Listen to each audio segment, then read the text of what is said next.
Orion Tech announces strategic restructuring amid consecutive quarters of declining revenue. CEO Jonathan Pierce to step down. I stared at the headline on my phone, a smile playing at the corners of my lips as I sat in my new corner office at Wilson Enterprise Solutions. The Ohio University diploma hung proudly on the wall behind me, the same diploma that Jonathan and Danielle had silently sneered at for years. Outside my floor-to-ceiling windows, Cincinnati's skyline glowed in the late afternoon sun. 1 year earlier, I'd been unceremoniously escorted out of Orion Tech's building, clutching a box of belongings, my career seemingly in tatters. My intercom buzzed. Ms. Ellison, the quarterly strategy meeting starts in 10 minutes. Thank you. I'll be right there, I replied, setting down my phone. The headline wasn't a surprise. I'd engineered this outcome with surgical precision, though I never anticipated the depth of satisfaction I'd feel seeing it finally happen. Was it revenge? Perhaps. Was it justice? Absolutely. Flashback, 6 months earlier. Don't you dare. You don't get to take credit for Martha's work again. Philip's voice boomed from the conference room as I stood frozen outside the door, files clutched against my chest, the familiar knot of anxiety tightening in my stomach. This wasn't the first time Danielle had tried to claim my work as her own, but it was the first time someone had called her out so publicly. You have no idea what you're talking about, Danielle replied, her voice eerily calm. I've been cultivating the Sinks relationship for months. Martha is simply executing my strategy. I took a deep breath and pushed through the door. Both of them turned to look at me, Philip with his perpetually rumpled blazer and loyal eyes, and Danielle Fulton, our newly promoted vice president of sales, immaculate in her tailored suit that probably cost more than my monthly mortgage payment.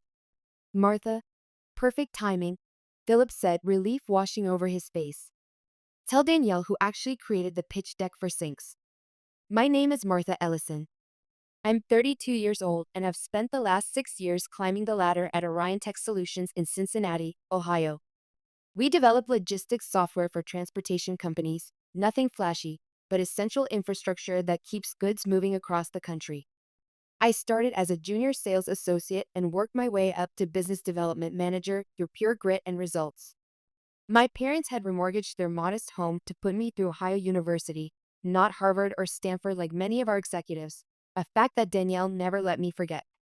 We were just discussing the Sinks presentation, Danielle said smoothly, as though Philip hadn't been shouting moments before. I'll need your notes by end of day so I can finalize everything. I met her gaze steadily. Actually, Danielle, the presentation is already finalized. The entire deck is built around the customized supply chain solution I developed specifically for their multimodal needs. Well, I'll need to review it thoroughly, she replied with a tight smile. We can't risk losing this deal. It would be our largest contract ever, $50 million over 5 years. I nodded. I'm aware of what's at stake. What I didn't say was that I had been working on landing Sinks Holdings for nearly a year. Countless early mornings, late nights, and weekend work sessions had gone into understanding their pain points, crafting the perfect solution, and building trust with their team. Flashback. College years. Tasha and I met during freshman orientation at Ohio University. Both of us were scholarship students, me from a blue-collar family in rural Ohio, her from Detroit's inner city. We'd shared a cramped off-campus apartment for 2 years, splitting ramen noodles and pulling all-nighters together. One day, she declared during our late-night study sessions, we'll be the ones making decisions, not just executing someone else's vision. I believed her. There was something unstoppable about Tasha, a quiet determination that made her prophecies feel inevitable. While I methodically worked my way through business courses, she blazed through a double major in computer science and economics.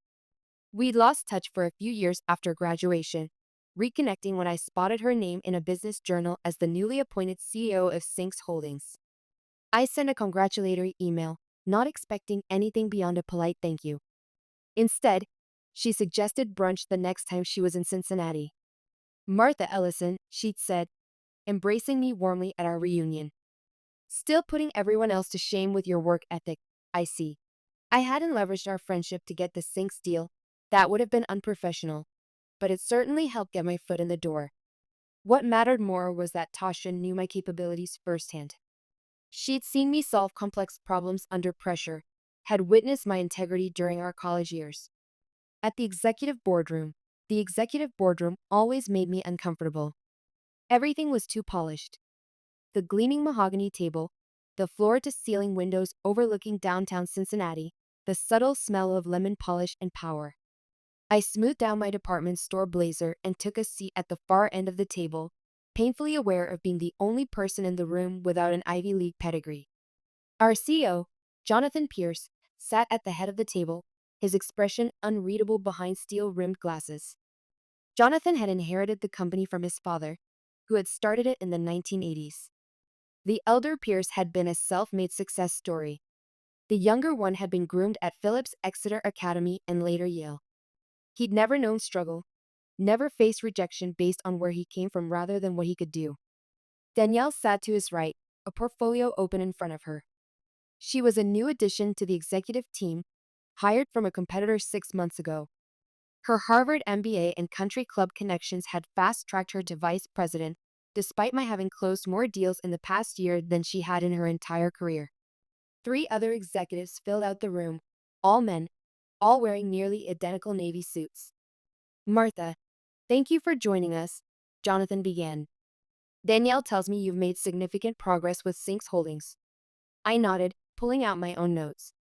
Yes, we're in the final stages. They verbally committed to the full packet and are scheduled to sign the contract next week, $50 million over 5 years with an option to renew. Jonathan leaned forward, fingers steepled. That's excellent work. It would be the largest contract in Orion Tech's history. Thank you, I replied, a small flutter of pride warming my chest. It's been a team effort, but yes, I'm proud of where we've landed. The thing is, Danielle interjected, we're concerned about Sinks' enterprise level needs moving forward. I frowned. I've built the entire proposal around their enterprise infrastructure. The implementation plan addresses every concern their IT department raised, not just the technical aspects. Danielle continued smoothly. The relationship management. A client of this size requires a certain level of finesse.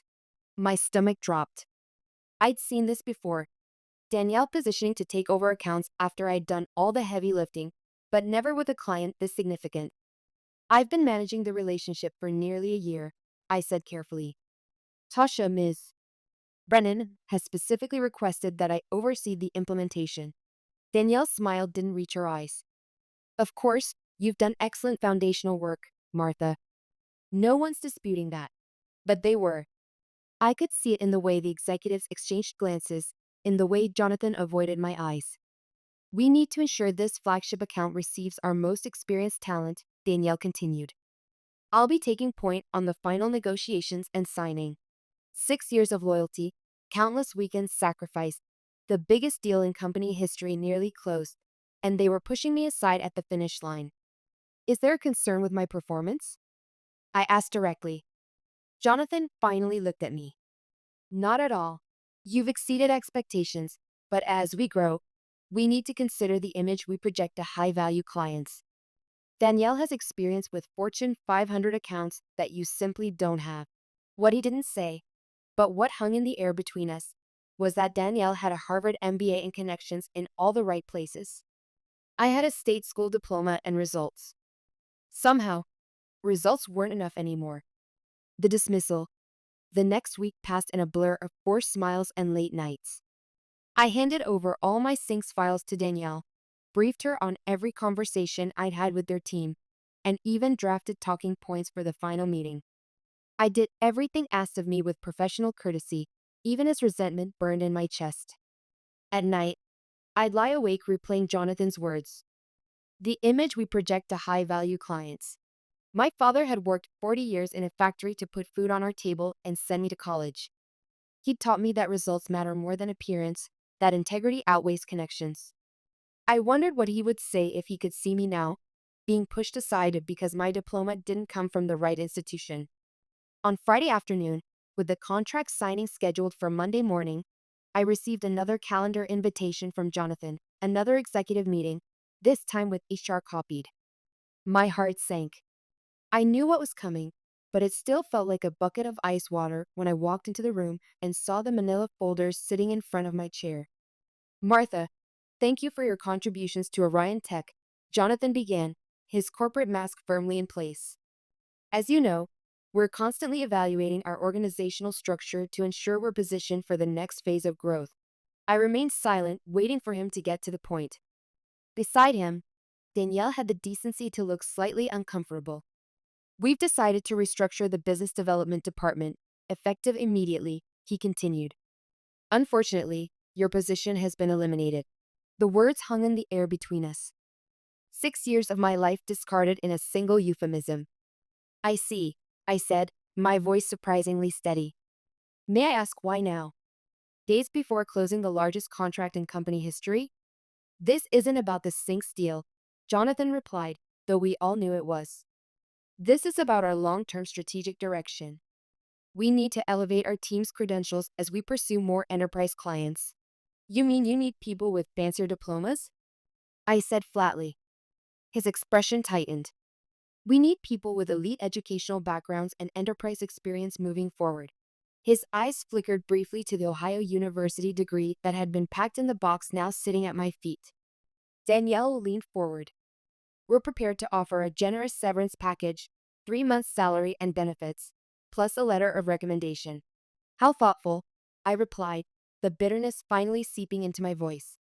I could feel my face flushing with anger and humiliation.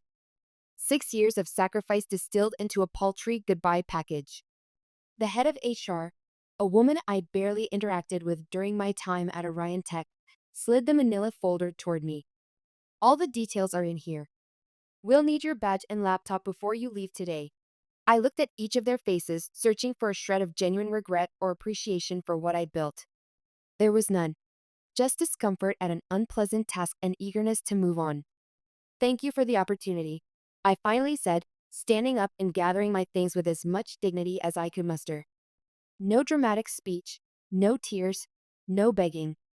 I simply took the folder, nodded, and walked out. The strategic wait, Monday morning, 9:30 a.m. I was sitting in my apartment in yoga pants, sipping coffee and scrolling through job listings when my phone lit up with a text from Tasha. About to head into the lion's den. Wish you were here. Brunch this weekend to celebrate? I smiled, typing back. Absolutely. Good luck today. Call me after. What Tasha didn't know, what I hadn't told her, was that I wouldn't be in the meeting. I deliberately hadn't mentioned my termination during our brief call over the weekend. Some might call it calculating, but I preferred to think of it as letting events unfold naturally. My phone buzzed again, almost immediately, with Tasha's reply. Of course. Can't wait to work with you on this. I set my phone down, trying to ignore the twisted knot in my stomach. Part of me felt guilty for not warning her. A larger part of me wanted Orion Tech to experience the consequences of their decision firsthand. Across town in the gleaming Orion Tech conference room, Danielle Fulton would be arranging presentation materials, making sure everything was perfect for the most important signing in company history. Jonathan would likely be there early too, ready to take credit for the acquisition. They'd be smiling, confident, completely unaware of the tsunami heading their way. I thought about my father again. He'd worked at the same factory for 4 decades, survived 3 rounds of layoffs, never once called in sick. When I was accepted to college, the first in our family, he'd cried openly. Education is the one thing they can never take away from you, Marty, he'd said. I wondered what he would think of this situation, where my education was precisely what they'd used against me. The revelation, my phone rang at 10:15 a.m. Philip's name flashed on the screen. Martha, oh my God, he said the moment I answered. You are not going to believe what just happened. Try me, I replied, setting down my coffee mug. Tasha Brennan walked into the conference room, looked around, and the first thing she said was, Where's Martha? Danielle tried to explain that you were no longer with the company, but Brennan cut her off.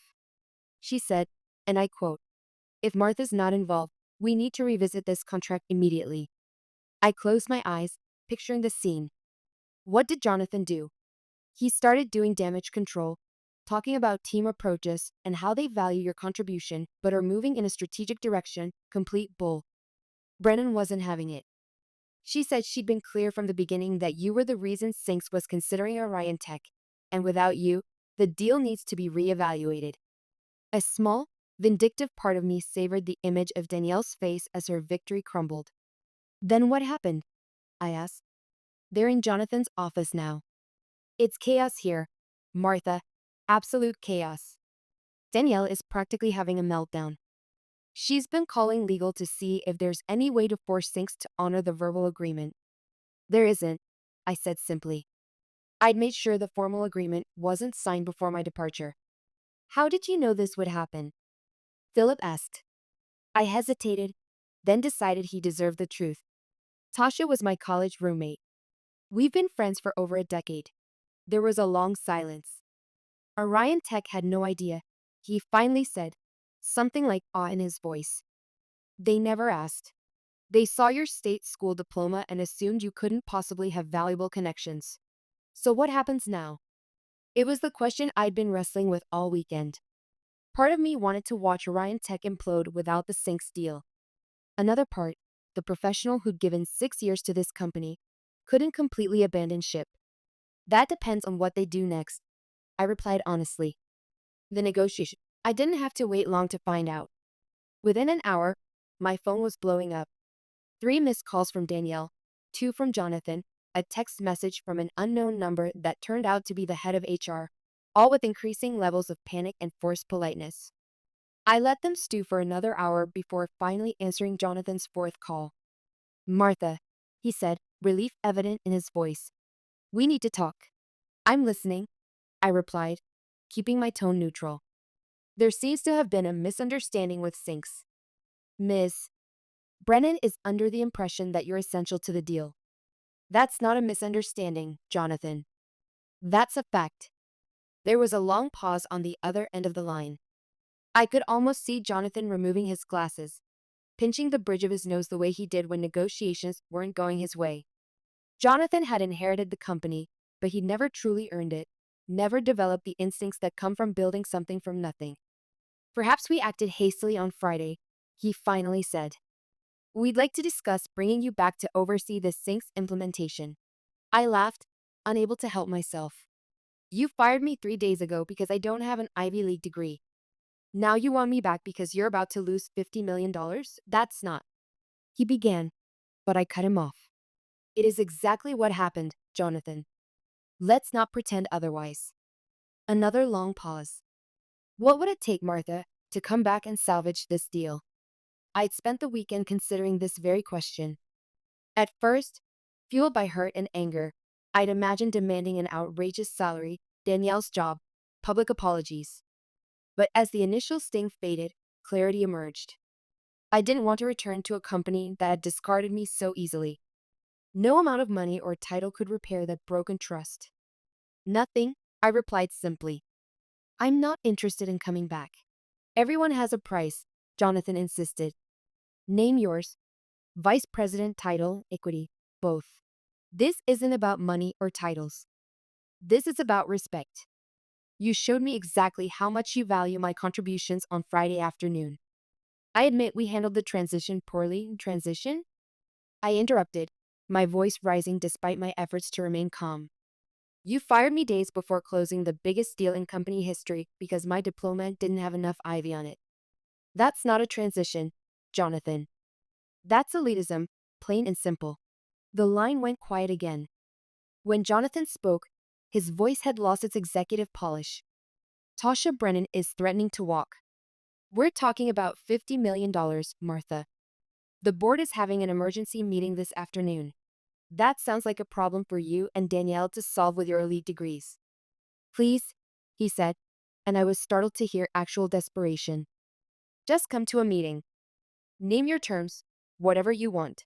I thought about Tasha sitting in that conference room, defending me when I wasn't there to defend myself. I thought about all the late nights I'd worked while Danielle left at 5 sharp. I thought about the subtle digs at my state school education, the promotions that went to less qualified people with better pedigrees, the constant need to prove myself over and over again. I'll think about it, I finally said, not quite ready to close the door completely. But in the meantime, you should know that Tasha has integrity. If she says the deal depends on my involvement, then it does.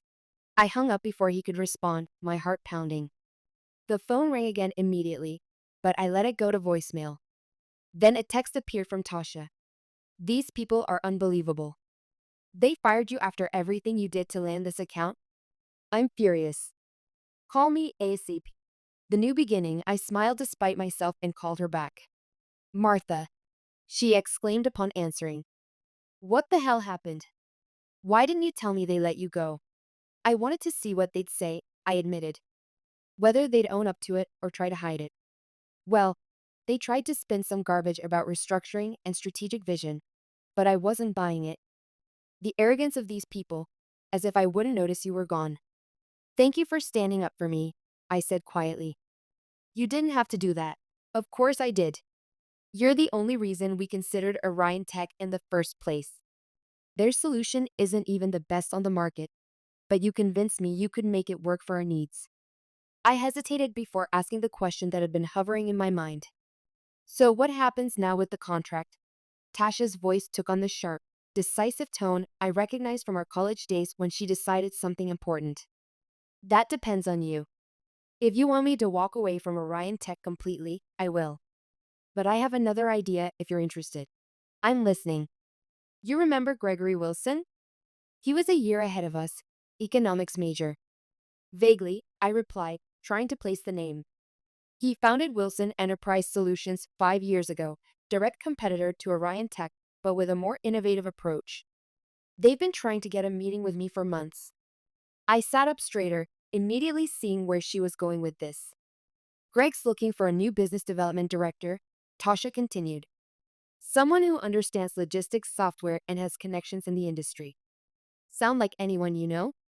You want me to go work for a direct competitor? I asked, my mind racing with possibilities. I want you to interview with them, Tasha clarified. What happens after that is up to you and Greg. But yes, if you took the job and if their solution meets our needs, I'd be very interested in discussing a partnership. The pieces clicked into place with dizzying speed. I could jump to a competitor, bring Sinks with me, and show Ryan Tech exactly what they'd thrown away. It was the perfect revenge, professional, clean, and completely ethical. Send me Greg's contact information, I decided. I'll reach out today. Already texted it to you, Tasha replied, and I could hear the smile in her voice. He's expecting your call. 1 year later, the quarterly strategy meeting had just ended, and I was walking back to my office when my assistant handed me a note. Thomas Wyatt called. He'd like to discuss acquisition opportunities. Thomas Wyatt was the CEO of Wyatt Technologies, another major player in our industry. The fact that he was calling me directly, rather than Greg, spoke volumes about how our industry landscape had shifted in the past year. I smiled as I passed by the Ohio University diploma hanging proudly in my corner office. Chief Revenue Officer Martha Ellison, it now read underneath. In the year since my transition from Orion Tech, Wilson Enterprise Solutions had grown by 150%. Our client roster included 3 former Orion Tech flagship accounts, including Sinks Holdings.